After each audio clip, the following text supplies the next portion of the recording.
Peristiwa ini terjadi 1 tahun yang lalu.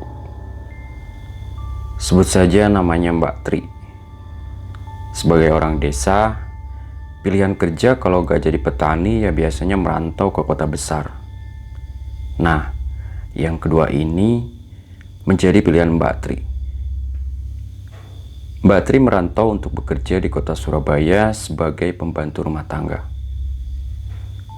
Setelah kerja selama 2-3 tahun, Mbak Tri belum pernah pulang ke desanya, yaitu Desa Sambong, Kecamatan Sedan, Rembang, Jawa Tengah. Akhirnya, suatu hari Mbak Tri memutuskan untuk pulang kampung. Singkat cerita, sekitar jam 1 pagi, Mbak Tri nyampe di Rembang dan turun dari bus. Namun, Mbak Tri tidak langsung tiba di desanya. Jarak desa Mbak Tri dengan jalur Pantura sendiri masih cukup jauh, sekitar 8 kiloan.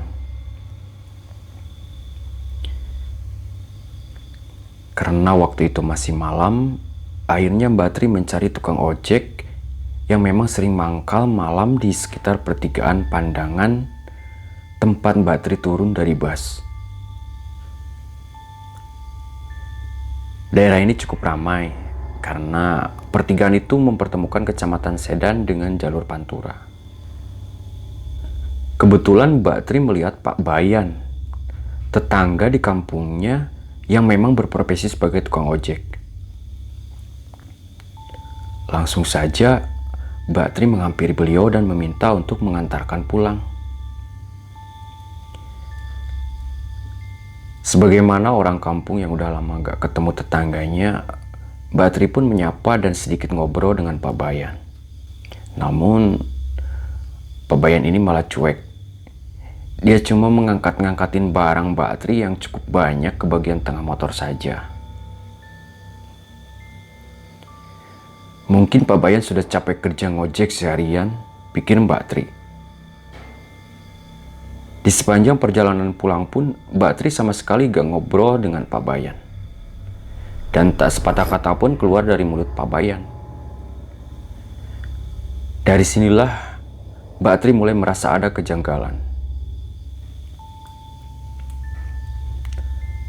Setelah setengah jam, akhirnya nyampe juga di depan rumah Mbak Tri.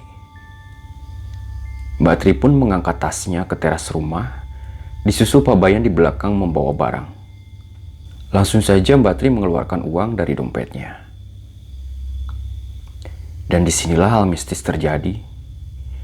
Saat Mbak Tri membalikan badan untuk ngasih ongkos ojek ke Pak Bayan, tiba-tiba sosok Pak Bayan berubah menyeramkan.